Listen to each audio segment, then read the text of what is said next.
Desde Culecautín para toda la Araucanía y más allá. 89.5 FM. Radio Araucanía Andina. Aquí estamos nuevamente en esta conversación de hablar por hablar que tenemos, o nos reúne a tres amigos que con ganas de querer comunicar, con ganas de querer decir, y por cierto, y bien activo en la noticia y en la política diaria. Y después del estallido social, la igualdad se disparó. Siempre la igualdad estuvo cerca. Disculpa, Héctor, eso de la igualdad y el orden te refiere a la parte de concepto.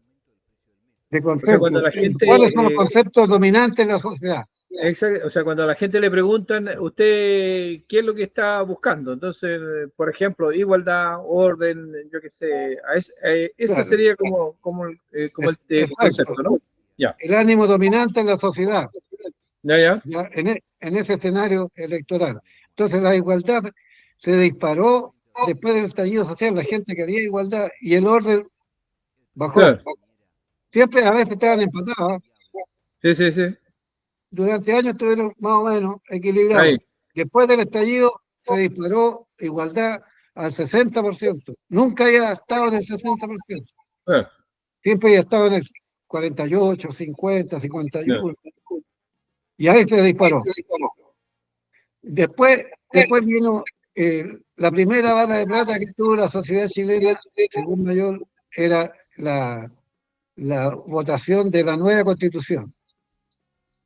Primero, cuando estábamos con la igualdad arriba, la gente votó mayoritariamente que quería una nueva Constitución. ¿Se acuerdan? Del 80-20. Del 80-20, la gente votó que quería una nueva Constitución, 80% de apoyo, 20% en contra. Ese 20% era de la derecha y del 80% era lo que quería en cambio, ¿ya? Quería que no, y fue la salida que se buscó después del estallido social. ¿Ya? Hubo otra salida que hagamos una nueva constitución. Hubo un acuerdo, Piñera no quería entregar la constitución del 80, no la quería, pero fue tanta la presión. Se cuenta que Piñera estuvo a punto de ser desalojado por la gente de La Moneda, estuvo muy cerca de eso, no le quedaba agua, no le quedaban aparatos disuasivos de carabineros y corrieron ese día. Por eso que, ¿se acuerdan ustedes que el actual alcalde de Santiago, Desbordes, que era presidente de Renovación Nacional, decía, nos quedan 2 o 3 días para llegar a acuerdo? Estamos en un momento difícil y crítico de Chile. Y tenemos que llegar en 3 días más de acuerdo. Y amanecieron unas noches. Y fue una presión tremenda y soltaron la Constitución del 80 a la derecha. Soltaron la Constitución y hubo un acuerdo nacional para hacerlo de nuevo. Y ahí se pudo desbloquear las protestas de millones de personas en las calles. Bueno, ahí se disparó la igualdad. Se disparó la igualdad. Y vino después, el año siguiente, la votación. Se aprobaba o rechazaba la nueva constitución que se había aprobado. Con harto esfuerzo se aprobó una constitución y se llamó la convención. El acuerdo de la constitución es la convención, el primer plebiscito de la convención. Bueno, ahí se destapó una oleada de mentiras y tipo las que acusa ahora Matthei de Kass se despachó una cantidad de mentiras por redes sociales, la fake news que llaman eufemísticamente la gente cívica que les gusta el inglés. Sí. Fake news. Pero la fake news, ¿qué significa? Mentiras. Dispararon mentiras que le iban a quitar las casas. Esa fue la más vistosa de las encuestas. Y la gente creyó, en un año, desprestigiando la convención, bueno, ganó el rechazo. Ganó el rechazo. Y fuimos a la segunda bala de plata, si podría salir una nueva constitución, y también se rechazó. Y ahí y con esos dos rechazos que hubo una desesperanza de la gente. ¿Ya? Y esa desesperanza hizo que la gente pensara que en el otro sector podía haber una solución y empezó empezó a ganar el mérito. Y el mérito, el segundo año ese se disparó al 60%. Y el Mira, abuso se quedó en 40, 45. ¿Ya? Y el orden también se disparó para arriba y la igualdad bajó. ¿Ya? Entonces, y ahí comenzó en los encuestólogos, los que son entendidos en la materia, a decir que la derecha era lo más natural que pudiera ganar ahora. Y por eso la derecha pensó que tenía la carrera ganada. Incluso la prensa llegó a decir que iban a pasar dos alemanes a segunda vuelta, claro, José Antonio Caz y Matei. Pero el movimiento sigue en la sociedad no se queda estática. ¿Ya? Siempre hay movimiento en la sociedad. ¿Ya? Entonces, ahora no es tan claro que gane la derecha, por la irrupción de una persona que no estaba prevista por nadie. claro. Nadie pensó que iba a salir una candidata tan potente como Yanez Jara. Y eso está modificando estas tendencias de estos valores que están detrás del voto. Y una Exactamente. segunda cuestión que habla Mayor, que es producto de sus investigaciones. Él dice que el estallido social descarta absolutamente, como lo creyó la derecha, qué sé yo, él descarta absolutamente que esto haya sido una actividad de los partidos de izquierda o de venezolanos o de cubanos que llegaron a Chile. No hay ninguna posibilidad que sea así. Él detectó una anomalía y escribió un libro. ¿Ya? ¿Se acuerdan ustedes que la mayoría de los políticos de distintas tendencias decían, no lo vimos venir el estallido, no lo vimos venir? Y Mayor había escrito un libro, que Chile ha vivido una crisis de las instituciones democráticas. ¿Ya? Y esa crisis significa que la sociedad no está contenta con la forma en que la clase política y las instituciones han funcionado. ¿Ya? Ellos son más exigentes en la sociedad y efectivamente vivimos una crisis de las instituciones del Estado. ¿Ya?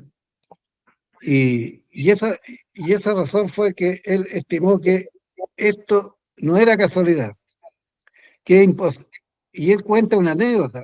Dice que el 18 de octubre de 2019, en la mañana, hubo una reunión del equipo político del presidente Piñera en ese tiempo, en la mañana, a las 8 de la mañana. Y estaba el movimiento estudiantil en la calle, y estaban estudiando el asunto del torniquete. Entonces alguien le preguntó, no irá a estallar esto, no irá elevarse estas protestas, existe el peligro que se eleve esto. No, dijo el ministro del Interior, Andrés Chagüe, no hay ninguna posibilidad que esto escale, no hay ninguna posibilidad. Y ese mismo día estalló el estallido social. ¿Ya? Entonces los estallidos sociales son cosas que en el tiempo se van produciendo Claro. el malestar. Ningún partido político pudo haber reunido de un rato para otro más de 300.000 personas en Santiago, en el centro. Y en los días siguientes reunirse más de 2 millones de personas en las calles en Chile. Ningún partido político. Y sobre todo que la misma prensa y los mismos estudios señalan que los partidos políticos no tienen convocatoria como antes, como los años 60. No hay ningún partido político que convoque esa cantidad de gente. Entonces, Ninguno. esa historia de Piñera que a él le jugaron con un golpe de Estado, que fueron un grupo, que fueron los comunistas, llegan a decir algunos, para atacar a Yanez Jara. No, eso es falso. Eso sociológicamente, esa cosa no resiste análisis. No es posible, claro, efectivamente. No es posible. Y un tercer análisis y último análisis, yo estoy contando un resumen. No, por supuesto. Un tercer análisis se desprende de los estudios de La Cosa Nostra, de Alberto Mayor, su director de la encuesta Nostra. Dice que hay un porcentaje de la concertación de gente que no es que milite en la concertación, sino que más o menos tiene la idea de la concertación. Él dice que hay un 25% de esa gente que está definiendo las elecciones. ¿Ya? Hay un voto duro de derecha que lo único que quiere es ganarle a la izquierda, y hay un voto duro de la izquierda que quiere ganarle a la derecha, pero hay un grupo intermedio que mira con desconfianza a la ultraderecha y también mira con desconfianza algunas políticas de izquierda. Entonces, ese grupo, entre 25 y 30%, está definiendo la elección. Y se inclina a último momento por las personas que estiman que le pueden hacer más daño siendo presidente de la República. Y eso es clave. Y eso es clave en esta elección. Si Janet Jara dice se acerca al centro, deja de ser candidata comunista, sino que es candidata de la coalición de centro izquierda, tiene grandes posibilidades de ganar Janet Jara. Grandes posibilidades de ganar Janet Jara. Y en eso tiene que... Esa es la bala de plata para ganar. Disculpa, Héctor, pero delante la escuché en una entrevista así media de estas rápidas, donde ella efectivamente, la pregunta que le hacen es más o menos parecida, de que si bien es cierto en la encuesta está marcando más o menos bien, pero eso solo en las primarias, y que seguramente en el balotaje ella perdería tanto con uno como por otro. Ella dijo que no es así. Ella dijo que no, dice, vamos a ganar, dice, y probablemente podamos ganar también en primera vuelta, pero de no ser así, en segunda vuelta vamos a ganar no por tanta ventaja, para que no nos quedemos tan tranquilos, pero vamos a ganar por los votos suficientes, digamos, a cualquiera de los dos. O sea, como decir, miren, no le tengo miedo ni a uno ni al otro. Dado el estancamiento que ha tenido la candidata Matei, creo que es bastante probable que en definitiva la segunda vuelta sea entre el candidato Kast y Kelleher. Pero de todas maneras, lo importante de esta conversación, Héctor, independiente de que sea mayor o no, que sí, que no, etcétera, es que lo que nosotros tenemos que decirle a nuestros auditores, que resulta evidente entonces que todas las informaciones que a nosotros nos entregan no es una información manipulada que tiene un objeto final. Eso es lo que nosotros queremos, y nosotros como prensa independiente, es decir, miren, ¿saben qué? Más allá, por cierto, que tenemos nuestro corazón a un lado y queremos un cierto resultado que seríamos más contentos, y eso no tenemos por qué no decirlo. Sin embargo, como las prensas hoy en día están manipuladas de una manera vil, porque ni siquiera uno podría decir no se nota, sino que se nota la intención, como bien decías tú, no quieren hacer gráfico porque en el gráfico va a aparecer. Antes cuando estaban los tres, claro, hacían todos los distintos quesos, gráficos, yo qué sé, líneas para allá, carreritas de auto, etcétera, en fin, un montón de cosas donde aparecían ellos. Pero cuando empieza a aparecer Janet Jara, ya todo lo que es gráfica la quieren sacar. David, ¿algo que decir respecto a lo que está comentando Héctor? Mira, un poco de reafirmar lo que tú decías, ¿no? Que se manipulan mucho estas informaciones, las encuestas, y tiene que ver técnicamente el nivel de muestra, cómo está orientado este nivel de muestra y proyectarla a un universo determinado. Exactamente. Lo que me llama la atención a mí en el asunto de todo esto es de lo que se llama el sector de voto obligado, que estaría participando en esta elección, que nunca antes ha participado, por la obligatoriedad que tiene para emitir los votos. Ese sector, que sé yo, que normalmente no se pronuncia, y no sé si la encuesta, si lo toman, lo dejan de lado, hay gente que no participa o no son confiables. Claro. Pero es la incertidumbre total que hay, y más o menos alrededor del 30%, 40% que hay. ¿Sí? La concurrencia es un poquito más del 50% en las elecciones anteriores. Oye, Héctor, muy bien, se nota que usted es un alumno aplicado y hace las tareas como corresponde, pues, y eso me parece muy bien. Y agradecerte, Héctor, no por mí particularmente, pero por todos en general, porque nosotros tenemos que ir haciendo eso, pues, como quien dice, dando algunos, por lo menos, rayitos de luces en esta oscuridad, porque en el fondo de eso se trata. Si finalmente que nos digan la verdad, luego cada uno somos lo suficientemente adultos para determinar hacia dónde nos vamos, pero Exactamente. no mentir de esta manera tan, ¿cómo se llama?, descarada y tan en comparsa con todos, porque finalmente pareciera que la cosa está, el chancho está cocinado y resulta que todavía no, ni sabemos si vamos a comer chancho o no, pues, esa es la cuestión, pero parece que es así. Entonces, David, ¿a dónde nos vamos ahora con esta, hablando de lo mismo, porque, es decir, los focos, ¿en qué se enfoca finalmente el tema de los famosos debates presidenciales? Que como decía en un debate por ahí, dice, bueno, si al final siempre nos preguntan lo mismo, en términos, o las cosas siempre derivan hacia lo mismo. Da lo mismo que sea el salmón, el hogar de Cristo, la sofofa, que finalmente terminan en la misma conversación, al parecer. David, por favor, cuéntanos de eso. Mira, para ser bien sincero, escuchar los debates más de una vez o más de 2 veces en mi caso, no resulta muy atractivo, ¿no? No es de lo mejor, porque como tú bien dices, hay como recetas hechas para responder a cada una de los cuestionamientos que se hacen en estos foros, en estos debates presidenciales. Algunos con más éxito, otros con menos éxito, pero todos tienen sus recetas ya conversadas, analizadas, para tratar de influir en la masa electoral. Y en ese sentido,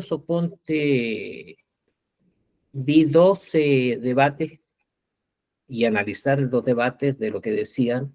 Uno fue el debate en Frutillar con los salmoneros y algunos empresarios del agro del lado sur, que fue bastante interesante en cuanto era un debate que suponía iba a traer algún efecto que posteriormente se diluyó totalmente. Y la razón es lo siguiente, porque los 3 puntos centrales, el sector de la delincuencia, el asunto de la economía, ¿no? Y el rezago que tenemos, qué sé yo, de un crecimiento bastante pobre, y un tercer aspecto, es que se propone realmente, si hay alguna propuesta espectacular para que este país salga del atraso y salga de los problemas que tiene.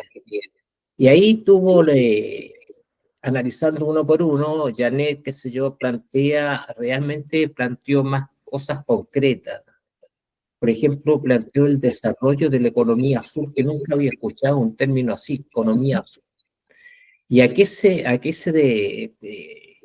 se entiende por la economía azul? Que a partir de la industria salmonera, que la industria salmonera es el segundo producto más exportado después del cobre. Mira. Y entonces ella dice, a partir de eso, a través de eso, apalancar todo lo que sea una industria que tenga relación con el Océano Pacífico. Y habla, por ejemplo, de la industria del chorito, de las algas, etcétera, y otros peces, y otras cosas que podrían hacerse en todo este sector del sur y con bastante valor agregado, lo que sería bastante importante. Y es una propuesta concreta que hizo, ¿no? Después hay un problema que han tenido las salmoneras, que es la relocalización. ¿Ya? Evidentemente que si uno de las jaulas que ponen los salmones, y hay que de repente estarlos cambiando. Claro. Entre otras cosas, esterilizan el fondo del mar, ¿no? Y ese problema de las relocalizaciones salmoneras es un problema que está centralizado en el Estado, y los 3 candidatos que tienen mayores opciones hablan de que es una burocracia que ya no se soporta. Se demoran hasta 10 años, 12 años en hacerlo. en otorgar esos permisos y entonces todos plantean una regionalización. Y me llamó mucho la atención porque, por ejemplo, dentro de los planteamientos, yo lo llegué a interpretar como una democracia participativa. Porque, por ejemplo, Matei plantea sobre lo mismo, sobre el mismo problema de las relocalizaciones, donde participen todas las organizaciones estatales, privadas, civiles, agrupaciones sociales, que tengan que ver con las decisiones y el proceso, la necesidad o se impacten con toda esta industria del salmón en el sur. Y por otro lado, también habló de lo mismo caso. Y la materia dijo que incluso crecer con equidad, ¿no? Y un concepto que lo estableció Ricardo Lagos, me acuerdo en su campaña, crecer con equidad. Entonces todos hablan de un concepto muy claro de qué hacer en ese sector, qué hacer en el sector industrial del salmón. Y ahí, por ejemplo, ¿qué es lo que propone Jara? Encadenar procesos productivos. Encadenar los procesos. Y eso es lo concreto que hay, ¿no? Y respecto de, por ejemplo, de la seguridad, ¿no? Ella propone perseguir la ruta del dinero fundamentalmente, porque eso saltó después del asunto de los salmoneros, que dice, podemos tener un desarrollo grande en esta agroindustria, pero tenemos un problema serio de seguridad en todo el país. Y mientras no solucionemos ese problema, cualquier crecimiento que se haga no va a tener mucho sentido si no hay buena seguridad. Y ahí derivan en qué es lo que quiere hacer cada uno. Y ahí, por cierto, en la seguridad dice perseguir la ruta del dinero como la principal bandera de Jara, ¿no? Fortalecer las policías con mucha tecnología y hacer una cohesión social, que es fundamental. Porque no solamente ver la penalización, sino que hacer para que la gente no caiga en la delincuencia. Después de que en este mismo debate, ¿no? Evelyn Matei, en la presentación, ella es economista, es académica también y hizo una buena presentación.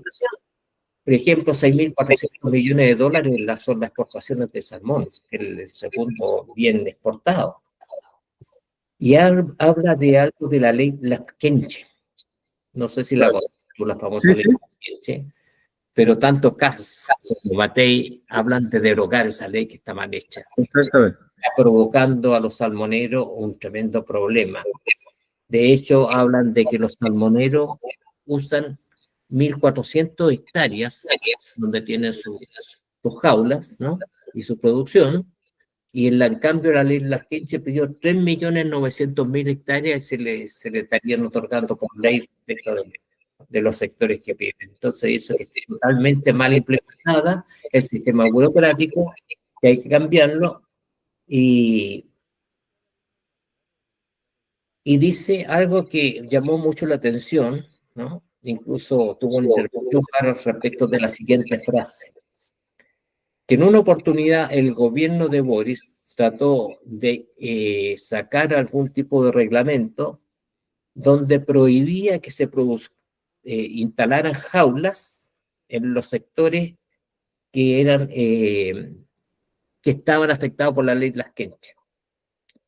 Entonces dijo, eso significaba liquidar la industria salmonera y salieron 2.000, 3.000 trabajadores a protestar, ¿no? Y dijo, es muy importante el uso de la fuerza, Matei, imponer sus criterios por el uso de la fuerza. Y ganamos, según ella, y todos los salmoneros que estaban ahí sí la aplaudieron a rabiar que habían ganado. Entonces la Jara le dijo, ¿cómo tomarían ustedes si yo dijera lo mismo, ¿no? Que para imponer los criterios hay que usar la fuerza. Kass inmediatamente después dijo, yo no estoy de acuerdo con Matei con el uso de la fuerza. Pero uno de los problemas importantes también que tiene que ver es respecto de los impuestos. Matei habla de bajar al 23% los impuestos, lo dijo en esta reunión, y hoy en la reunión de la SOFOF habló de bajarlo al 20%. Y habla Matei de un crecimiento con equidad. y eso me llamó mucho la atención. Ella dice, también es categórica en decir que ella tiene los equipos técnicos que saben gobernar y saben cómo hacerlo bien. En eso se fundamenta y no hay mayores propuestas, ¿no? Después de Kast, realmente Kast es más, no sé, con el perdón de la gente, dice, felicito a los salmoneros por su rebeldía. Entonces, un poco bastante complicado en el sentido de ser tan populista. Por ejemplo, Matei propuso el Día del Salmonero, ¿no? Kast dice, los salmones van contra la corriente y nosotros también vamos a ir contra la corriente. Y para eso vamos a hacer el shock, una política de shock en impuestos, política de shock contra la delincuencia, política de shock contra la burocracia, política de shock, bajar el gasto público, y eso es todo su discurso de Kast, de regular el Estado, sacar todo tipo de regulaciones. A lo que Jara le dijo, sacamos todo tipo de regulaciones, no se olviden que la industria del salmón, ¿no?, fue casi cerrada por el problema del virus. Y le dijo a los salmoneros, ustedes estarían de acuerdo en sacar todas las regulaciones. Ustedes saben perfectamente que en el extranjero no le van a comprar cualquier tipo de salmón, si no tiene trazabilidad y ciertos exámenes y ciertos trabajos que se hacen respecto de las leyes de salud, etc. Todos hablaron de terminar con la inmigración ilegal. Algunos, qué sé yo, con más énfasis y otros con menos énfasis, pero lo que me llama la atención y no explica bien cuál va a ser el cambio de shock que dice Kast. Él dice de un día para otro terminar con esto. Y eso se lo pone en cuestionamiento Jara, cómo quiere hacer la política de shock, dónde lo va a hacer, con qué herramientas se cuenta. Y si quiere bajar los impuestos, ¿de dónde va a sacar? Porque los impuestos, ¿para qué sirven? Es para distribuir esa plata fundamentalmente, ¿no?, en los pagos que están determinados por ley. No es un asunto arbitrario de cada gobierno de entregar plata a quien quiera, sino que la ley determina qué es lo que se hace. Entre otros, por ejemplo, las jubilaciones de las Fuerzas Armadas, o los gastos de salud, los gastos en educación, que todo está determinado por ley. Entonces, rebajar brutalmente el asunto de los impuestos, lo que también dice Jara, que se le estaría rebajando los impuestos nada más que al 3%, aunque el 97% ya tiene una rebaja del 12,7% de impuestos, las pymes. Eso es lo que yo podría comentar respecto del No, pero tema. en general lo que habría que decir es que finalmente lo que decíamos al principio, que de temas distintos volvemos a los 3, 4, 5 temas que son los que salen siempre. Exactamente, es así. ¿No? Entonces no es necesario que finalmente el debate se está convirtiendo como en un reality show, ¿no? Es decir, vamos allá, hacemos gastos, y yo qué sé, y ahí vemos qué es lo cómo va a terminar esta cuestión. Entonces, a mí me parece que también es una forma de intervenir, de ir poniendo a la política en los tópicos que son los que le interesan a algunos, ¿no? Y no la necesidad cuando la candidata Jara dice que ella no puede estar en contra del crecimiento, sino que todo lo contrario, que ella está muy a favor de eso, pero que sin embargo el crecimiento tiene que ser para todos, que eso tiene que llegar a la mesa de la gente. O sea, la gente tiene que sentir que estamos creciendo, porque está viviendo mejor, que la plata le alcanza para llegar a fin de mes, que se puede dar algún lujito, algún gustito, yo qué sé, invitar a su señora a poder tomar una once en un momento determinado, o sea, es decir, eso es parte de la vida, si no tenemos por qué embrutecernos en el trabajo, si ese es el tema de fondo. Si el tema no es el crecimiento, el tema es la equidad, cómo repartimos mejor, en términos generales, esta situación. Y por eso es interesante hacer un análisis más en frío, como bien lo haces tú, David, en el sentido de decir, mira, de esto se está hablando finalmente, ¿no? Por mucho que nos cambien el teatro, pero más o menos estamos hablando de lo mismo y son los mismos 5, 6 o 7 temas que se ponen en conversación y sin mayores, y muy bien también que tú lo denuncies, que tampoco hay mayores propuestas. Porque si alguien dice, mira, es que la propuesta para mí, eso está malo, y yo propongo esto, bueno, uno podrá estar de acuerdo o no, pero en una situación que hay algo que se está proponiendo, no una cosa así como una casa de bruja, o sea, si los números no sabemos de dónde salen, ni para dónde van, etcétera, Exactamente. ¿no es cierto?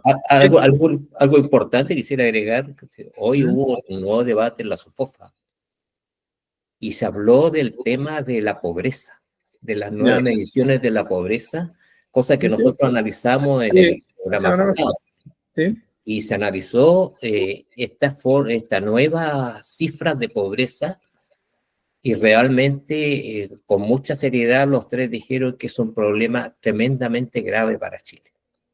O ¿ves? sea, tenemos gravedad en la pobreza, gravedad en la delincuencia, gravedad en la salud, gravedad en el crecimiento, Claro, gravedad. Entonces, Chile es un enfermo grave. un enfermo grave. Entonces, esa conclusión, mi impresión, los candidatos en alguna medida nos dan el ancho en hacer las propuestas para solucionar esos problemas realmente. Esa es mi impresión. Por ejemplo, hay cosas que no se plantean. Por ejemplo, la informalidad.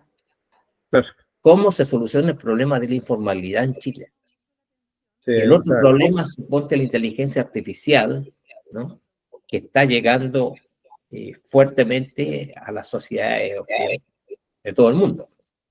Tampoco es un tema que se hable. Y lo otro, falta de rigurosidad técnica Claro. para decir las cosas y qué hacer, cuáles son los ingresos, cuáles son los gastos, etcétera, etcétera. Es, no, muy interesante la vida. A mí me parece. En realidad, con los dos temas me he quedado un poco impactado positivamente, en el sentido de decir, mira, esta es una cuestión. Yo, eh, Héctor, ¿tú quieres comentar algo en relación a lo que dijo David? No, encuentro muy excelente el resumen que ha hecho de los foros que hay hasta este momento, de David. Muy bien, muy resumido, muy bien. Una cosa quería agregar de lo anterior. ¿Mm? Alberto Mayor sostiene una cosa bien impactante, ¿eh? ¿Ya? Que la ultraderecha eh, no persigue los valores institucionales de la democracia liberal de Occidente, ¿ya? Entonces, por eso es que las derechas de Europa, la mayoría le ha puesto un cordón sanitario y no van unidas a la ultraderecha. No, Porque ¿qué es lo que quiere la ultraderecha? La ultraderecha está contra las instituciones democráticas, ¿ya? Ellos no están por fortalecer el sistema democrático. Ellos en cada cosa, todos los días, eh, hablan contra el sistema democrático de Occidente. No creen en la democracia liberal, creen en sistemas autoritarios.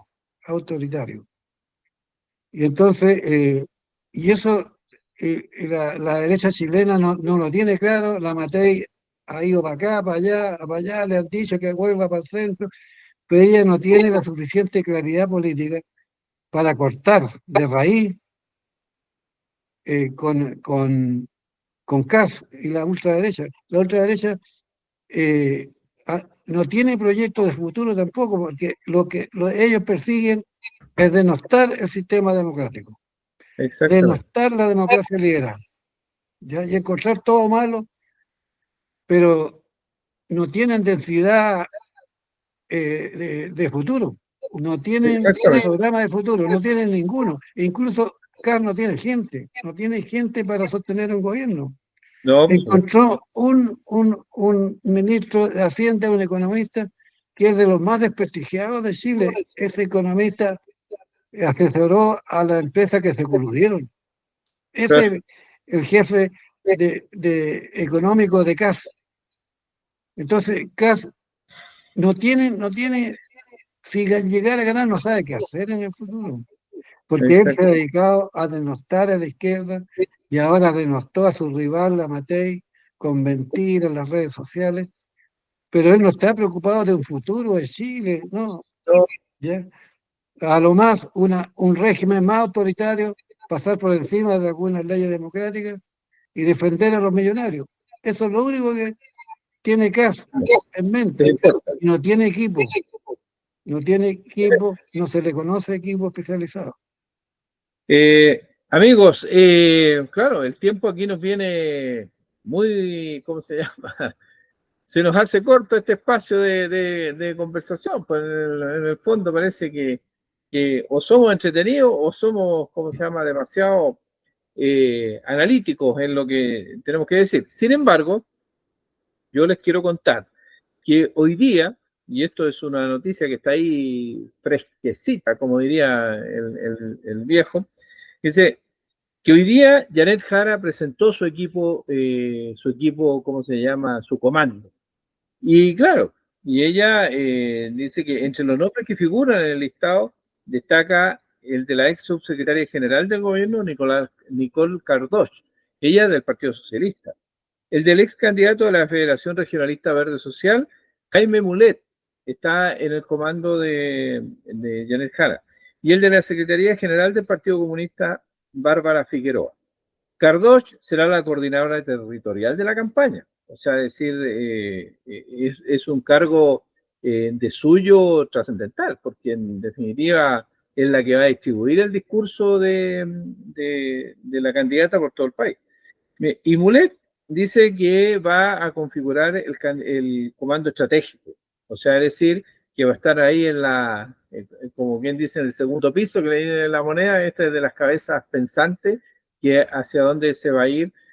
Y esto dice relación también con un tema que, claro, que las primarias, es verdad que cada uno de los 4 contendores de la primaria presentaron un posible programa de gobierno, pero en el fondo ese programa es un bosquejo, nomás pues un esquema, decir, mire, son como ideas fuerza, y ahora sí se tiene que empezar un poco a sumar todo porque de eso recordemos que las primarias, si bien es cierto, es una competencia, pero es una competencia distinta aquí donde no hay perdedores ni ganadores, sino que el pueblo decide quién de esos 4, que son del mismo estilo, por decirlo de alguna manera, nos va a representar. Por lo tanto, tiene que tener la colaboración no es que el que pierda se va para la casa, ni mucho menos, eso no es así.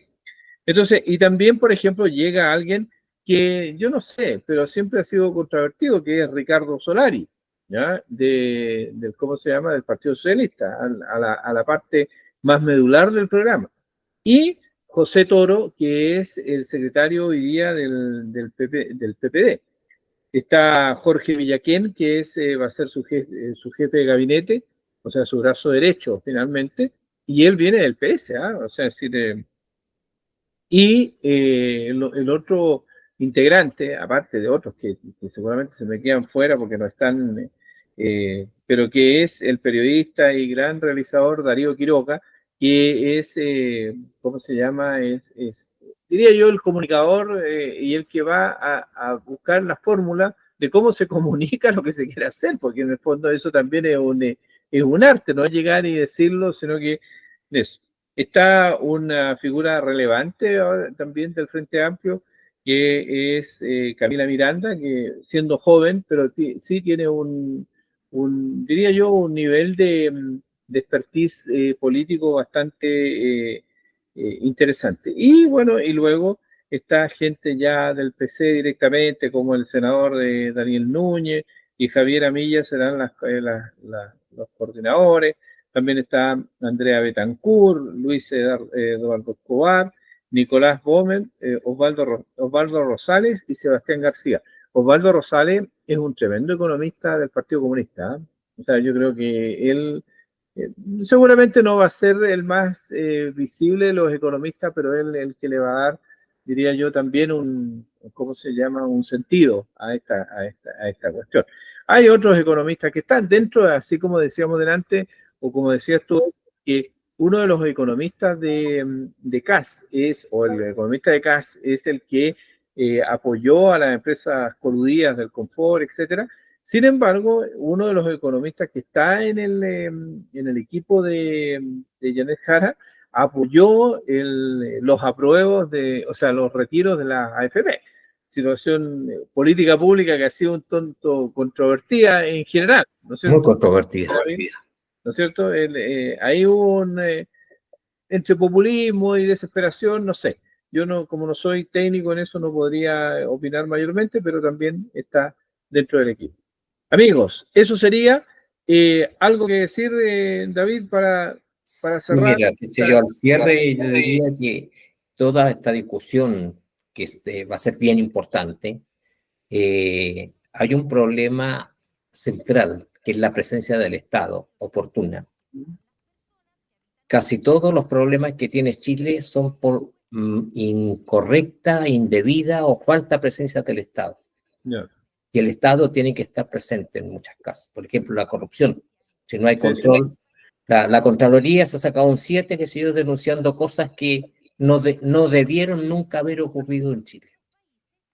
Entonces yo creo que para terminar, lo que uno tiene que tratar de elegir gente que vaya y que dé una norma estricta, segura, precisa, concreta, rápida de la presencia del Estado, donde es necesario. Exactamente. Gracias, David. Héctor. Sí, quería agregar que Cardóez, que nombraste tú, es una joven socialista brillante, muy brillante.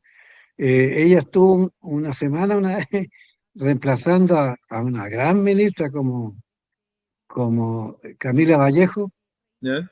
y ni se notó que estaba ausente la Camila Vallejo. Camila Vallejo es una tremenda personalidad, una tremenda política, y ella la reemplazó por una semana brillante. Así que ahí tienen buen equipo para la futura presidenta Janet Jara. Vamos a tratar humildemente de algún día conversar con alguno de estos integrantes de este equipo, traerlo, ¿cómo se llama? Y presentarlo, si finalmente también tenemos nuestras legítimas aspiraciones. Oye, un placer, como siempre, poder hablar con ustedes, conversar entretenido.